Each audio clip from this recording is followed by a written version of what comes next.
umugabo bita 900 arimo ararangisha inkoko yasohotse ikanyura mu nzi ikahanya igahita ikomeza ikajya hanze kubera umwanda wayo arayihorera none ubu yayiburiye irengero uwayibona yamuha ibihembo bishimishije.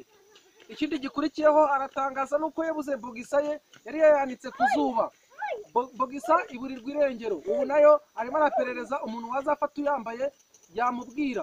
Ni ikariso ijya kuba y'ingwe ntago ari za zindi nini cyane z'abakobwa ziba zirimo nyasha. Ibi birimo nyasha biba binini cyane, iye iri mwayene.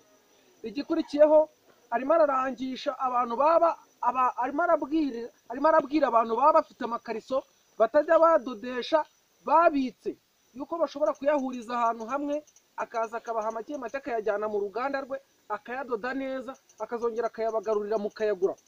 Kandi ikindi gikurikiyeho murabona ndi umukire bidasubirwaho, ni wa wundi nyine wumva wo mwikaritsiye utwika n'iki ngo ni 900. Banza ume ka subscribe twikomereza. Ni ukuvuga ngo arimo ararangisha n'inkweto ze yabuze ze zararobotse munsi zijya kumera nk'izi ngizi ze zararobotse hano. Umuntu uzabona undi umuntu uzambaye azamubwire. Arimo ararangisha ingofero nziza nk'iyi ngiyi yaburiwe irengero igihe yajyaga mu bukwa gasinda, yaragiye arasinda ahita mu muhanda ayiburira irengero kubera kontrole mbi. Ariko abantu munywa inzoga mwihane dore ubusinzi bwamukozeho. Kandi ikindi kintu gikurikiyeho umugabo bita 900 ni umuntu ukomeye cyane bamwita umukire bidasubirwaho.